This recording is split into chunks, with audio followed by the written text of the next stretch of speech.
Namaste. Namaste everyone. Welcome to physics class. We were studying about atoms, right?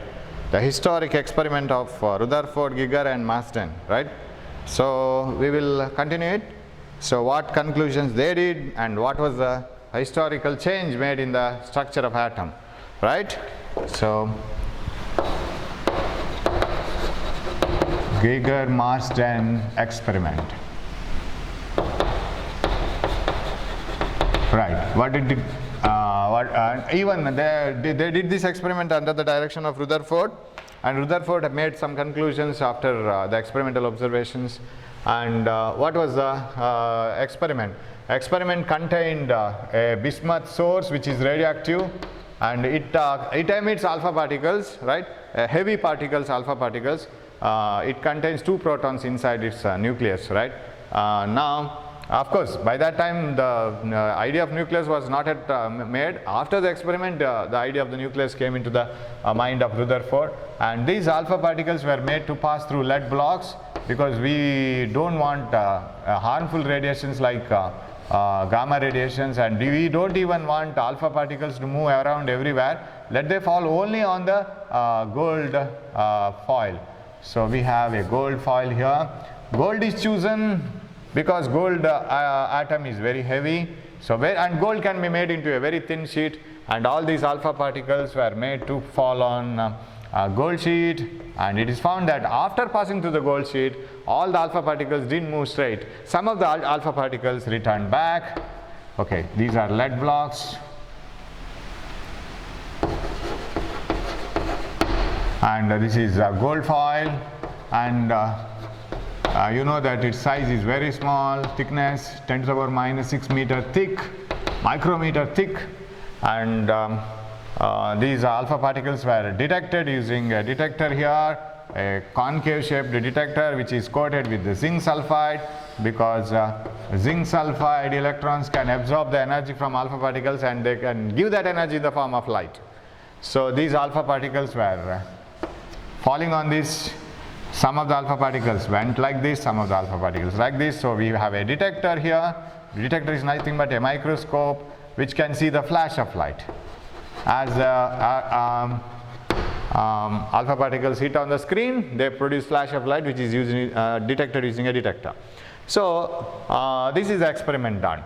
And we have another graph which shows that the number of alpha particles received, and here angle of scattering. If it moves straight, angle is 0. If it moves with the bending, there is an angle. If it moves perpendicular like this, 90 degree. If it returns back, 180 degree. That is the angle of scattering. The graph is like this. It concludes that alpha particles which are having less angle of scattering, their number is more. More number of alpha particles are scattered without any, or went through the gold foil without any scattering, without any bending, and very few alpha particles scattered at very large angles. That means very large angle in the sense 180 degree, going and coming back. So such alpha particles which are suffering a scattering of 180 degree are found to be very less, because the reason is the size of the nucleus is very small. So in an atom, all the atom is not heavy, and only the central part where the whole mass is concentrated, what you call nucleus, that is very heavy, and only few alpha particles got a chance of going straight away against the nucleus. Since the size is very small, that mass concentrated place is very small, very few alpha particles return back. Okay, 1 in 8,000, right? 1 in 8,000 return back. Okay, so this is the graph.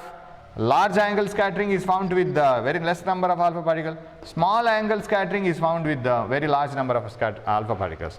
One graph, and another one is impact parameter. What is impact parameter? The perpendicular distance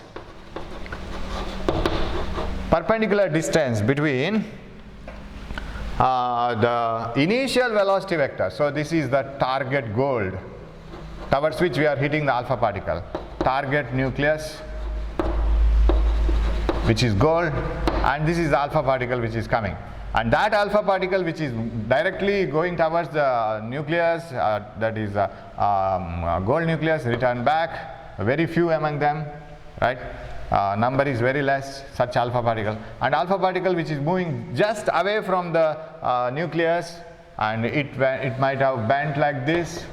And some of the alpha particles which are moving very far away, sorry, it must show the scattering from here itself.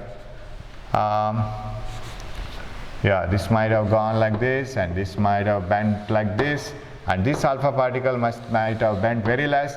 This particle might have moved straight because it is very far away from the nucleus. It undergoes very less interaction with the nucleus. As you come closer and closer to the nucleus, the bending will be more.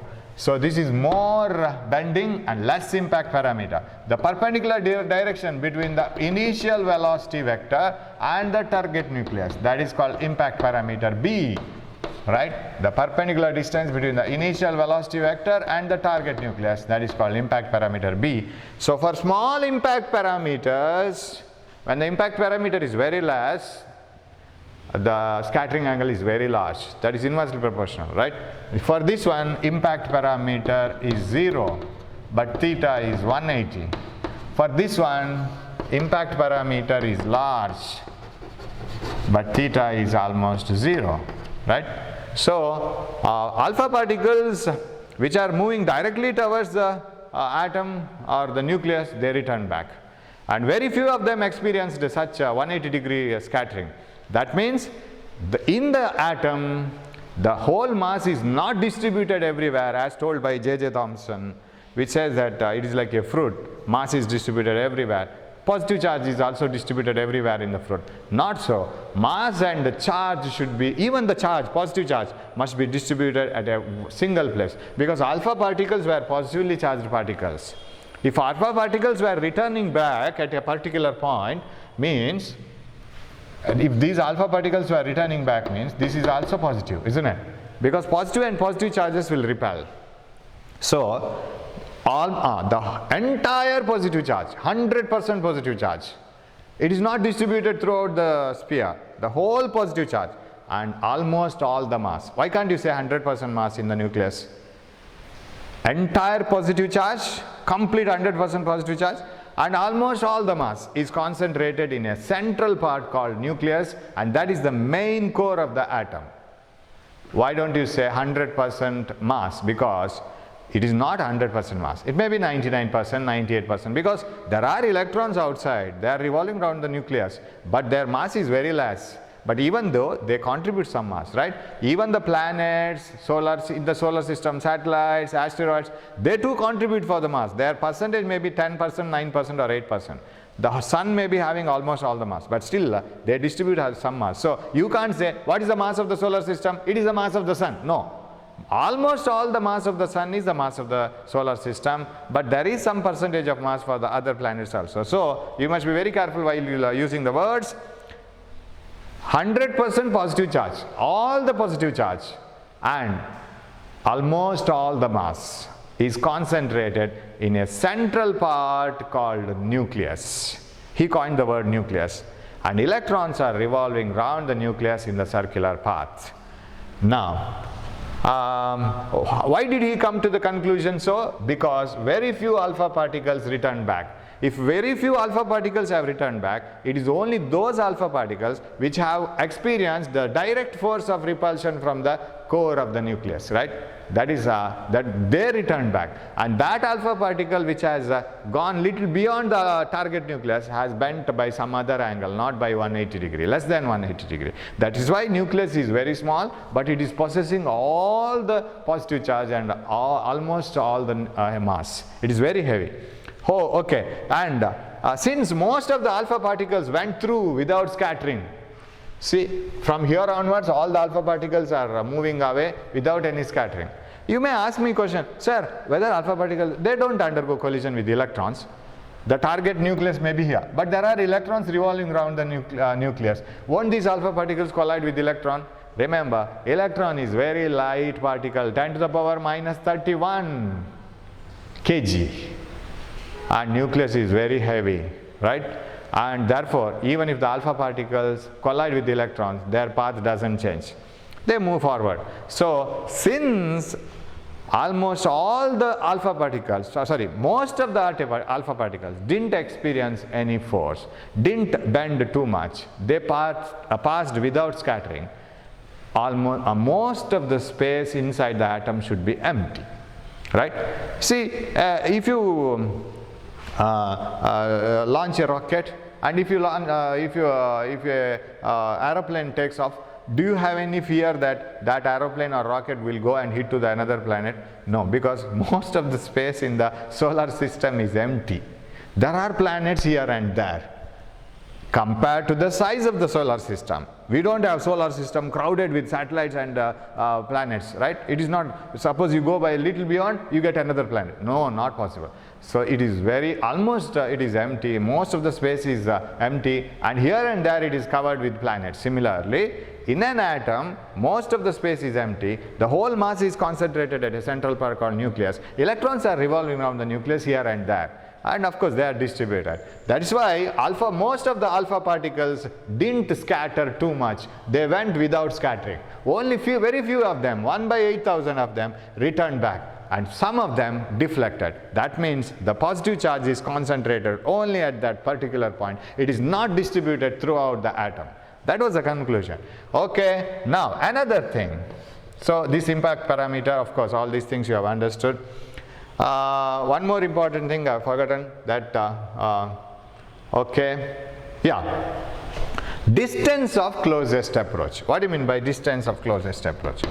Distance of closest approach. Okay. Yeah. Now, these alpha particles which are directly hitting towards the nucleus, how close they can move? That is the question now. How close they can move, and that gives the size of the nucleus or size of the atom. Now, when these alpha particles were made to go and hit to the nucleus, there are methods of finding the distance of closest approach. You might have seen that while solving the problems in electric field and potential. While some of you might have heard my class, that was an online class, right? I don't have prepared videos of those classes. So some of you who have listened to that class might have known that distance of closest approach. If one charged particle is made to move towards another charged particle like this, say this is one positively charged particle, this is another positively charged particle. How can you find out the size of this? What you can do is you have to hit it to the other charged particle. And if you send this charged particle with less kinetic energy, what happens? It moves here and this repels, its kinetic energy goes on decreasing as this repels this one, so it becomes 0 and returns back. That is not enough. Now you can't conclude that size of this is this much of size, since this has returned back from here. Make the other charged particle to move with more kinetic energy. Let it move with more kinetic energy. Now it can approach very close to it, but still it moves away, right? Now hit it with more and more and more kinetic energy. Now it goes very close this and it comes back. When it moves very close to it, we can conclude what is the size of the other particle by using two charged particles. Let the alpha particle be made to move towards the gold nucleus again and again. And we are interested with only those charged particles which are moving directly towards the nucleus. They move towards the nucleus, very close to it, and return back. When they move very close to it, you can imagine the size of the nucleus. And the distance of closest approach is calculated, and it is found that the distance of the closest approach, the closest distance to which these alpha particles can reach, and from that size of the nucleus was found to be 10 to the power minus 14 to 10 to the power minus 15 meter. So this experiment gave a size of the nucleus also. 10 to the power minus 15 it is called 1 Fermi. This is called 1 Fermi. So you see the size of the nucleus. One nucleus is of size 10 to the power minus 15 meters, so much smaller. From the distance of closest approach, you must know what is distance of closest approach, that's all. you must be able to go very close to the size, the nucleus. So such a high kinetic energy must be given to the projected alpha particle. It will go closer and come back. And by doing this experiment, they were able to get the distance of closest approach, and by that they were able to get the almost size of the nucleus. For example, if you can hit, this is a very rough example, if a ball can reach another ball very close to it, then what is the distance between the centers of these two balls? If two balls can come very, very close, what is that closest distance two balls can come to each other? That is when they touch each other. That's all, right? That is the closest distance at which two balls can be placed. When you keep them at the closest distance, what is the distance between their centers? It is the diameter of one of the balls, right? Because from here to here radius, here to here radius, so totally it is diameter. Now you can conclude what is the size of the ball, almost. This is a very rough experiment, I told. Similarly, when an alpha particle moves very, very close to the nucleus, you can find out the distance of the closest approach, the distance between the centers, and you can conclude what is the size of the nucleus. That was done by the scientists in this experiment, and it is found to be 10 to the power minus 15 meter. This answer given by Rutherford's experiment is tested whether it is true or false. Yes, it is true, because before Rutherford started this experiment, kinetic theory of gases that theory was put forward, and it has done tremendous change in the elementary particles, or it has given many ideas regarding that characteristic of an atom, right? It gave the kinetic energy of the molecules, and it gave the RMS velocity of the molecules. You have studied it in first year PUC, kinetic theory of gases. And these kinetic theory of gas molecules have also given the size of the atom. So it has given a tremendous idea about the size of the atom. According to kinetic theory of gases, the size of the atom, now how does, I will rub this one, right? Size of the atom is 10 to the power minus 10 meters. Atom means, according to Rutherford, atom is with a very high, heavy, full positively charged nucleus and electrons revolving around the nucleus. Say this is the outermost electron. So this electron orbit together with this nucleus, that is called atom according to Rutherford. But here what do we see is the most of the mass is concentrated at the central part. That is what you call nucleus. So nucleus is the main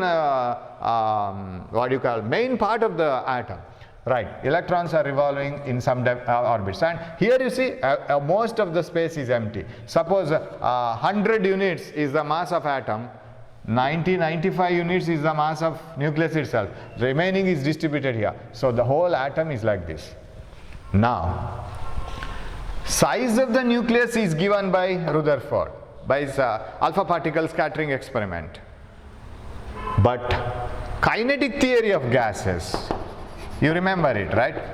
When gas molecules move, there is less interaction between other gas molecules, they move with high speed, and the RMS speed of the gas molecules, all this we have found out.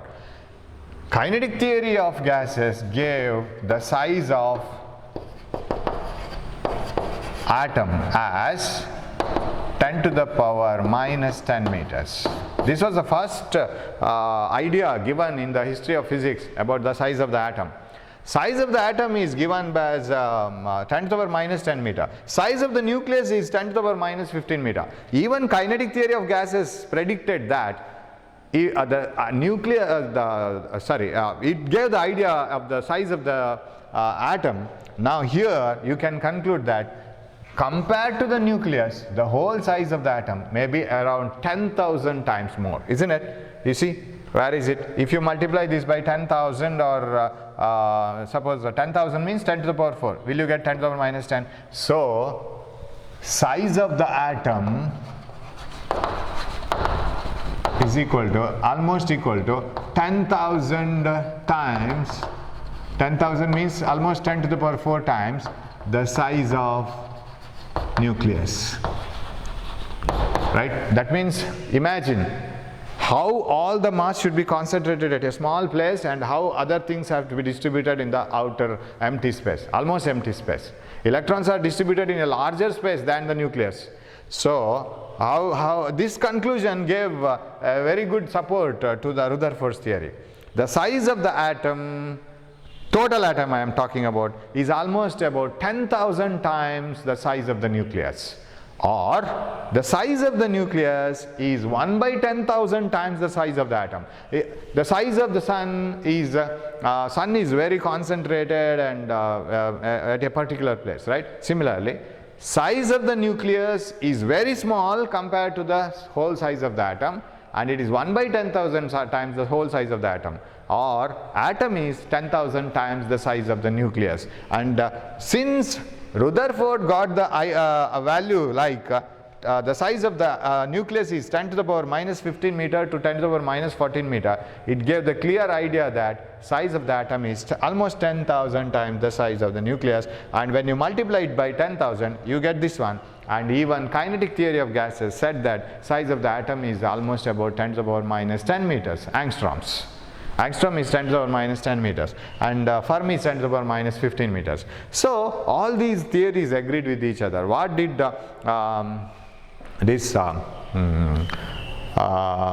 Rutherford gave Rutherford's alpha particle experiment scattering gave the ideas, and what did kinetic theory already told? They matched each other. So people started believing these Rutherford's conclusions, and of course experimental fact has to be believed. So that gave a new theory called nuclear atom model or planetary model of the Rutherford.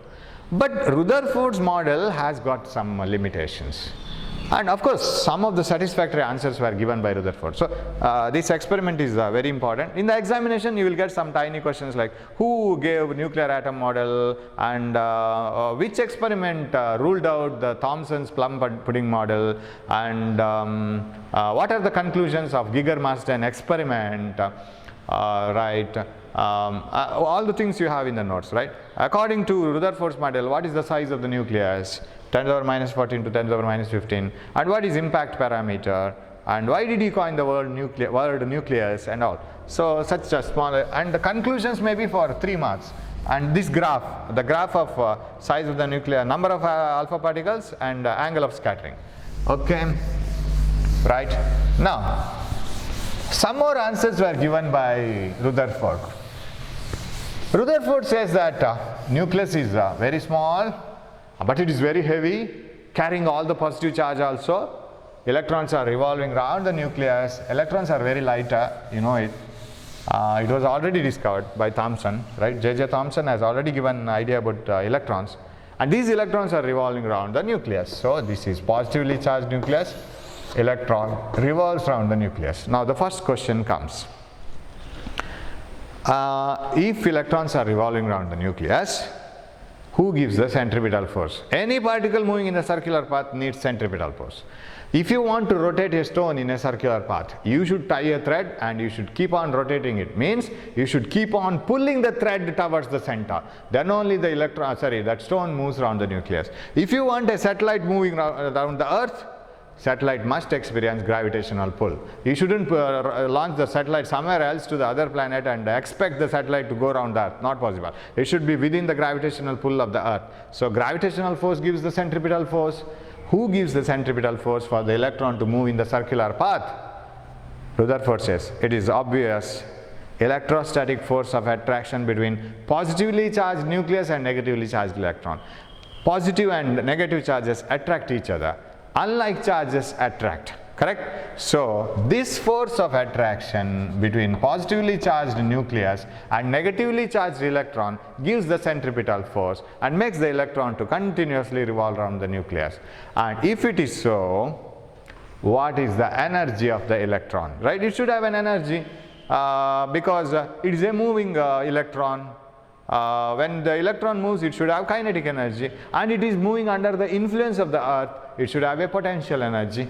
Potential means it is bound to the nucleus, so it will have a total energy. What is the total energy of the nucleus? So he gives an answer to this. Total energy of electron. And he takes the example of hydrogen. Hydrogen is a very simple atom, with a nucleus and an electron revolving around the nucleus. You know it, right? And its atomic number is Z. All these things you know. You study this in chemistry also. You will be very good in chemistry. You may be remembering all the things there: atomic number, mass number, and periodic table, everything, right? So that is a supportive here. Hydrogen has atomic number 1. What do you mean by atomic number 1? There is single proton inside the nucleus. That is positively charged. And electron is revolving around the nucleus. It is negatively charged. Charge of proton and electron are same. Suppose it is a nucleus of different atom, say gold, there should be 79 protons, right? If it is an alpha particle, there should be 2 protons, right? Now, okay. We are trying to get the total energy of the electron now. Electron has kinetic energy, electron has potential energy. Now you will have to get the backup from that first chapter, right? That is moving charges and potential, right? And electric field and charges, right? Not moving charges, electric field and charges. Here, already Rutherford said that electron revolves around the nucleus because of the centripetal force, and that centripetal force is electrostatic force of attraction between negatively charged electron and positively charged nucleus. Now write the formula for the force. That electrostatic force itself is a centripetal force. So if for example in the case of thread and stone, the tension in the thread through which you pull the stone is the centripetal force. Okay, F electrostatic is F centripetal. Now what is the electrostatic force between this nucleus and this electron? Suppose this is a nucleus with atomic number Z. Then atomic number Z means there are Z protons. Of course nucleus contains neutron also. That is all later discovery. It contains neutrons also. Neutrons are neutral. They don't contribute for any charge. Neutrons don't have any charge. So talk about protons. And if you talk about protons, then if you talk about protons, this contains Z number of protons, and so the charge of the nucleus is Ze. Each proton has a charge plus E, and each electron has a charge minus E. Sir, you used the same symbol for proton and electron, E and E. Yes, their magnitudes are equal. Charge of proton is 1.602 into 10 to the power minus 19 coulombs plus. Charge of electron is minus 1.6 into 10 to the power minus 19 coulombs. Value same, magnitude same, only the positive and negative sign. That's why I have written E and E. So this is minus E and this is plus Ze. Z is the number of protons. If you take such an atom, what is the electrostatic force between them? You know, force between any two charged particles, Q1 and Q2, separated by a certain distance r, is 1 by 4 pi epsilon naught Q1 Q2 by r squared. That is the force between two charged particles separated by a distance r. 1 by 4 pi epsilon naught is the permittivity of the medium, you know it, and Q1 and Q2 are the charges, amount of charges in the two charged bodies. R is the distance between them. Now let us put this, and let the radius of the circular path will be r. What is electrostatic force? Electrostatic force of attraction between these two charged particles, that is one electron and the charged nucleus because of protons, Z number of protons. Electrostatic force is 1 by 4 pi epsilon naught. Of course, this is magnitude, right? Magnitude of Q1 and Q2. Q1 Ze, Q2 E divided by distance squared, radius squared.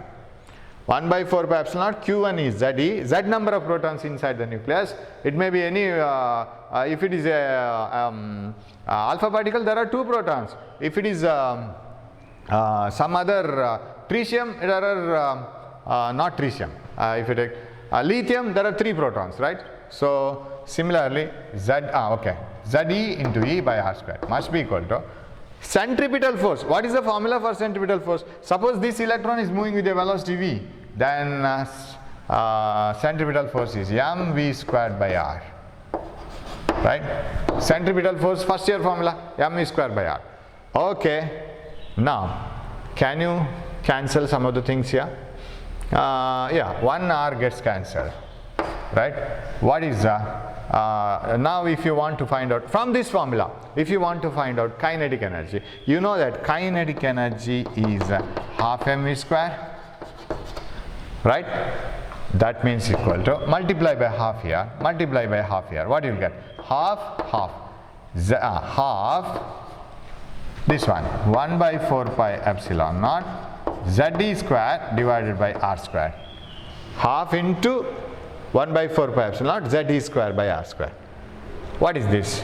Kinetic energy of the electron revolving around the nucleus is equal to Z square divided by 8 pi. One R has got cancelled. I have taken 2 R's. 1 R is cancelled. Z square divided by 8 pi epsilon naught R. One equation. Sir, electron is moving around the nucleus in the circular orbit. It has got kinetic energy because it has some velocity and it has mass. Whether it has got some other energy? Yes, it is under the influence of the earth. Now, you keep on running, right, on the surface of the earth and jump. Won't you escape from the earth? No, that energy will not be enough to escape from the earth. So you may think of such a idea like a rocket. In a straight road, keeping on running and escaping from the earth. Not possible, because whatever the kinetic energy that you get, that will not be enough to escape from the gravitational pull of the earth. So earth is holding us with more potential energy. It is bound to we are bound to earth. So that bound energy, what you call potential energy, negative, is more than, much more than your kinetic energy. It is as if you have 1 crore loan in the bank, you are paying 1 rupee, 2 rupees, 5 rupees and 10 rupees to the bank. You will never complete your loan, isn't it? Because compared to the loan, what you are paying is much lesser. Similarly, whatever the kinetic energy that you get in running to the earth, on the surface of the earth will never be enough to escape from the gravitational pull of the earth or the potential energy of the earth. Remember, the potential energy given by the earth on you, that is negative, because you are bound to the earth. You are not free from earth. So you can't be free. So whatever the money, that 1 crore that you have, it is your loan in the bank. It is not your wealth. It is a loan. Similarly, on the surface of the earth, we are bound to the earth. We are held by the earth on the surface itself. We are not allowed to move away. So if you want to move away, you should have enough energy which will be more than that negative energy. So now this electron is revolving around the nucleus, but it is not moving away because the bond with which the electron is holding it towards its center is much more. So electron has got potential energy. How do you write the potential energy between the two charged bodies? Potential energy is 1 by 4 pi epsilon naught. Suppose there are two charges separate. I will write it here only. Suppose there are two charges separated by a distance r, q1 and q2. Potential energy between them is 1 by 4 pi epsilon naught q1 q2 by r. Right? Now let us write the potential energy between the two charges here. One is nucleus with a charge Ze and another is electron with a charge minus e. So we will write the potential energy 1 by 4 pi epsilon naught q1 Ze q2 minus e by r. I will retain negative sign here because I want to clearly indicate that potential energy is negative because electron is bound to the nucleus. Electron cannot fly off. It is always under the influence of the nucleus. It is negative. We are always bound to the bank if you have a loan. We can't move anywhere, right? We have to clear the loan and then you will have to be free from the bank. Similarly here, it is potential energy is negative. So that is minus Ze square divided by 4 pi epsilon naught r. Now let us apply this to hydrogen, Z equal to 1. So what is the total energy of the electron which is revolving around the nucleus of hydrogen atom? Energy E is equal to kinetic energy Z square divided by 8 pi epsilon naught r plus potential energy Z square divided by 4 pi epsilon naught r. Now you see, you have some money with you, kinetic energy, positive. You have some loan in the bank, potential energy, negative. But loan is larger than whatever you have, right? So what about the net balance? Still you have some loan in your bank. You have 100 rupees, loan is 1 crore rupees. So 99 lakhs 9,999 rupees is still loan because you can pay only 100 rupees. Similarly, here you see potential energy negative, more, divided by 4, denominator is less. Kinetic energy positive, less because divided by 8. So who is greater? Kinetic energy being positive less potential energy being negative more, negative energy itself is greater. So what is the total energy of the electron revolving around the nucleus of the hydrogen atom is equal to, shall I take I will take Z equal to 1, Z equal to 1. So what are the common things I can take it out? E square divided by pi epsilon naught r into 1 by 8 minus 1 by 4. Is it right? E square divided by 8 pi epsilon naught r, Z is 1 because it is hydrogen, 1 by 8 minus 1 by 4, total energy of the electron in the hydrogen atom pi epsilon naught r into 8 is common, this is 8 ones are 4 twos are minus 1 by 8, so energy is minus E squared by 8 pi epsilon naught r. This is the total energy of the electron in the hydrogen atom revolving around the hydrogen atom. So this energy, when it was calculated, it is found that from different other experiments the energy of the electron was found out, and it is found to be true. So the energy of the electron in the hydrogen atom obtained using the formula given by Rutherford and the energy calculated from different experimental observations were found to be true, and another support to the Rutherford's theory. So Rutherford, using his theory, was able to explain how does the electron move around the nucleus,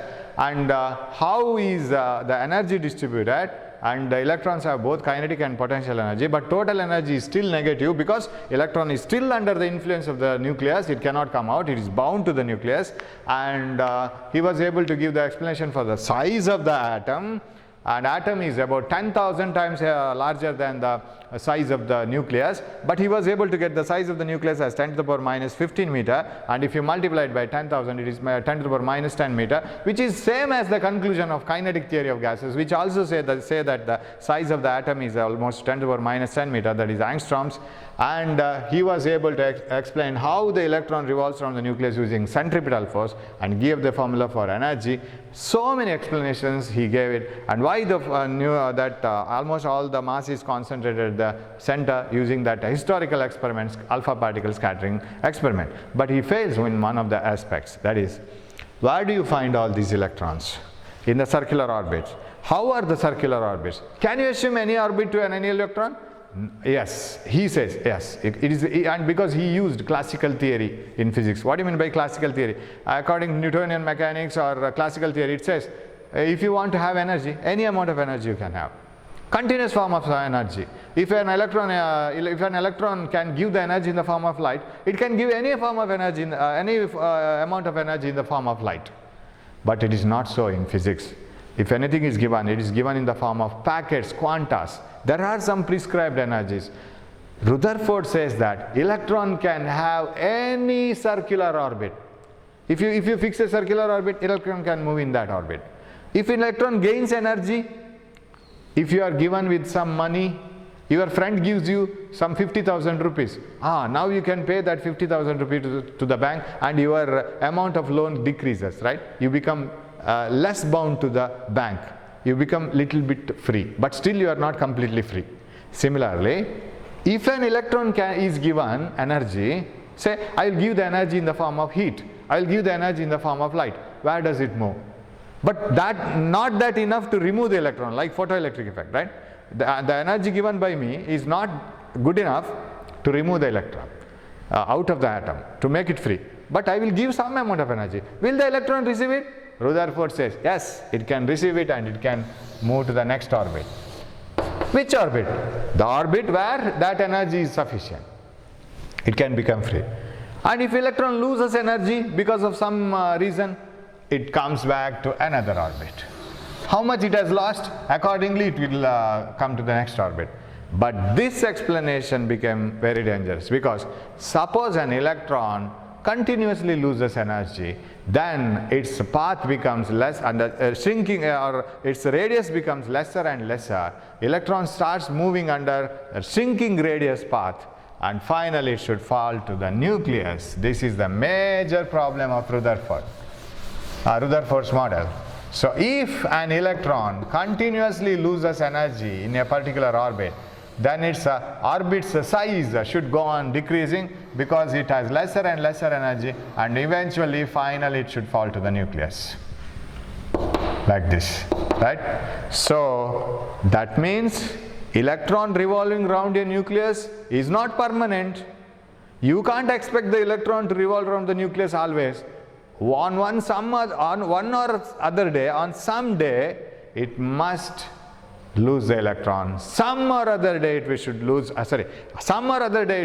energy, and that lost energy should make the electron to move in lesser and lesser orbit path, what you call spiral path, and finally one fine day it should fall to the nucleus.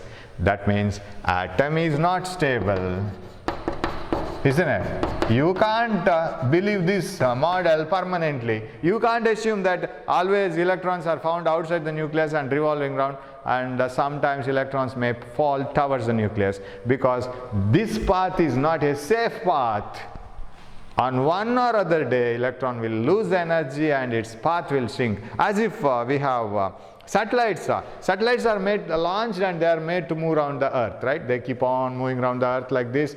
Suppose because of some means a satellite undergoes collision with some junk particle in the space, and if it loses energy, what happens? If the satellite keeps on moving, then only you can follow that path. It can follow that path. If it loses energy, its path will decrease its radius. It will decrease the radius. On one fine day, it will fall to the earth. But of course, scientists observe it and they make it to fall into the sea.